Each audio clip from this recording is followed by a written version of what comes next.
Today I can inform the House that in an act of self-defence and after meticulous planning, Rayard Khan was killed in a precision airstrike carried out on the 21st of August by an RAF remotely piloted aircraft while he was travelling in a vehicle in the area of Raqqa in Syria.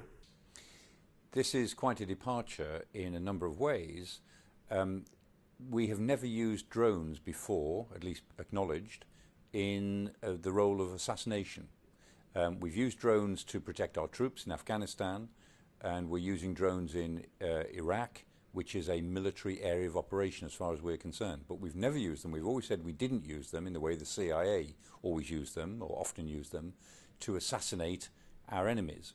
This looks like a targeted assassination of somebody who was not in an area of British military direct operations in Syria. And the Prime Minister said that this was a matter of self-defence. Well, fine, but he's going to have to define that fairly carefully, because saying that this man was just an ISIS fighter I don't think will be sufficient. I think he will have to show that this person was planning something or was in connection with people who were planning something, and that killing this person as opposed to trying to arrest him was the necessary condition of that self-defence. But it's also quite important because the Prime Minister said last year, in October last year, when we got involved in this anti-ISIS coalition, that we would not operate in Syria. And yet this is an operation in Syria. This is bombing in Syria. Now, it's not aircraft bombing, but it's a drone. And there is no significant difference between a missile fired from a drone and a missile fired from an aircraft.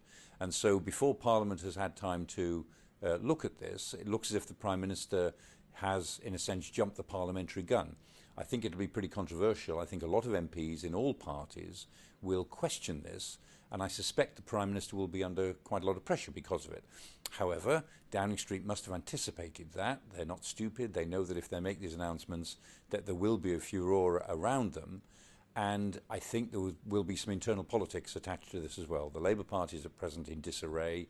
The Scottish Nationalists will almost certainly be very upset about this. Some on the backbenches of the Conservative Party will be. But I think the Prime Minister calculates that he will be able to push through an extension of the operation to Syria, partly on the basis that they've already had to do it.